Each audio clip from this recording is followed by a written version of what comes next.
People want to know, bro, how do you manage your time to optimize each and every minute in the day? Yeah. So what I do is I try to do the most important things that are going to have the most impact at that moment. So let's just say, for example, for a day, if I don't have the day scheduled for my whole team a day before or the day before they come in, I'm gonna get screwed over. They're just gonna sit, idly. But that's why I optimize my time. First thing I do when I wake up, I'm like, listen, this is the game plan for today. I'm gonna write up my game plan for the team today. That's the most important thing to me. I won't eat breakfast. I will write up my game plan. The most important thing that comes up to mind, I will do it. So everyone has different important things to do. Some people have to write a research paper. Some people have to exercise 5 miles a day, whatever you do. Do that most important thing of the day first. My business comes first before anything. So I'm going to make sure my business is set up in the way that I take care of all the priorities for my business first. So I write up the report and everything like that. So business or just time priority is very, very important. Management is another thing. Every minute I try to save. If I can, employ or hire someone to do things for me, that's going to help a lot. I'm a really good communications person. I can build friends with people really quickly. And I can convince those people to help me do whatever I need them to do. So I befriend them and then ask them, hey man, would you mind helping me, doing X, Y, Z? Normally, some people might find it weird, but I come in from a personal perspective. I come in as a personal request. And they appreciate it. They're like, man, he's actually reaching out to me. He probably doesn't have anyone else. Man, I'd love to do it. I'd love to help. People wouldn't mind helping, especially if you are asking them as a request. So that's something that I do as well, as I kind of use my surroundings, use my circle to time effectively, save every single minute I can, and enjoy or manage or do things that are important to me. So those two things are very important. You build relationships to save you time. You don't build relationships to screw off and play video games. You build relationships with people. You build relationships with a woodworker so you don't have to keep shopping wood prices. You build a relationship with a grass wall company that's going to provide you grass walls. Everything that you do, you have to build a circle around them to pretty much reach out to them as a first point of contact to get the job done. All you need to do is a single text to someone. Hey man, I need a new grass wall. Got it, done. I'll get it done. So you already have the connections. You're introducing that person, the personal assistant, to all these people. And now that guy is a direct, branch off you, a representative off you, and he's taking care of all these systems. These cameras weren't bought by me. These lights that are being used aren't bought by me. This mic, I didn't buy this mic. I had someone go out of their way, spend their day to go buy this equipment. You know what I mean? And I was taking care of more important things for my business. Make sense? Yeah. Just so everyone isn't reaching, the same conclusion, the wrong conclusion, I'd presume is everything business for you, or is everything, like your private life? There is no private life for you? There's no private life. Everything's business. My employees have access to a lot of my personal information. You guys see everything in my life. When's the last time you've seen a selfie of mine? Like, you don't see selfies. You don't see just things that I do on a normal basis. I don't enjoy my life that much. I'm in a position right now where I'm putting my head down and I'm getting dirty with my work.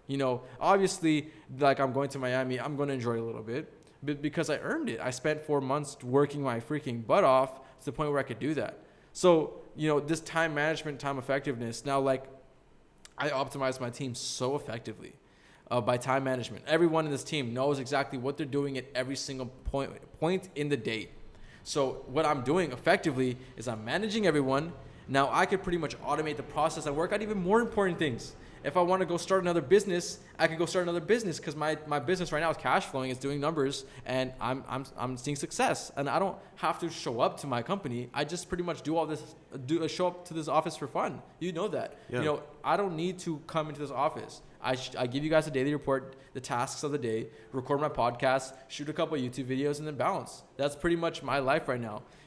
Obviously, if there's a day that needs me in the office, I'll stay in the office, but I normally don't need to because we're so optimized and we have such good strategies in place. Everyone are masters of their work. Yep. Makes sense? 100%. Yeah. So, but sorry, I didn't answer your question though. Personal. Man, what's personal? Like, a business is personal to me. I take this business to a personal level. I'm taking this business to the next level where it's just my thing. No. What I was trying to say is Yeah. you have some friends, you know, like that are of the industry and stuff like Yeah. that.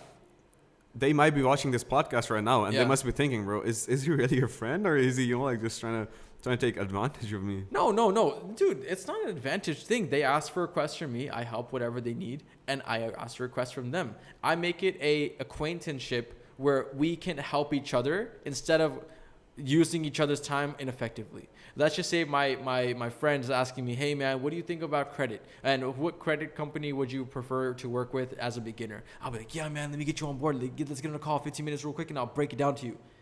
And then I'll ask him, hey man, do you have any phone numbers to any, you know, people that sell mics or any, you know, audio engineers that, you know, could probably help me out with the podcast? Yeah man, let me give you this number. Actually, I'll call him myself and I'll get it done for you, man. I got you. No worries. Boom. Like that. That's an amazing relationship because you're both gaining benefit off it. Does that make sense? Yeah, I'm not asking, hey man, go do this for me because you're my friend. It's a mutual gain of both sides. What if someone told you, you know, like, you're my friend, do this for me? Would you do it if If it's offering important, obviously I'm a friend. I'll take care of my No, people. if they're offering nothing in return, though. No, they will offer in return, bro. The thing about it psychologically, if someone's doing something for you, you kind of have a feeling that you should do the same thing to you. The same thing for them. Let's just say, for example, if I asked you for a pen in class, and one day I don't have a pen and I ask you for a pen, you're going to feel obligated to give me a pen because I gave you a pen last time. It's just a psychological thing. Yeah, that makes Yeah. perfect sense. Yeah. Yeah. So yeah, coming off, you know, like work and stuff like that, you know, like I listen to a lot of podcasts. I see a lot of interviews and stuff like that. And a lot of, you know, like big millionaires, big businessmen, they say, always reward yourself. What kind of, you know, like what kind of benchmark or what kind of, you know, like mark that you've set after which you feel like rewarding yourself? That's a great question. So like I said, I'm never satisfied, and it's a bad habit. I have a problem with just not being satisfied. I get pissed for whatever reasons, the slightest of reasons. But we're seeing so much success, and you know we're breaking records every month. So the way I reward myself, it's corny, it's stupid as it sounds, but I invest back into my business and invest back into assets and stuff like that. I love getting rid of cash. Rewarding myself maybe in the future. Well, like, you know, I appreciated this property for 5 years. It went from $200,000 to $1 million. Let me go cash out and buy a McLaren and use that other $800,000 to buy 4 different investment properties. I'll make me $5 million. You know, that's how I think. That's how I kind of reward myself. But, you know, this Miami trip, I guess you could say is kind of a reward. Even though I'm doing business, it's a reward for me because I get to, you know, see people that, you know, I don't get to see often. I'm actually going to, you know, see my mom as well. You know, I want to go, you know, probably buy her a car or something like that. You know, these are kind of my rewards. Yeah. At this point, money doesn't satisfy me anymore. I love what I'm doing. This is like a dream come true for me.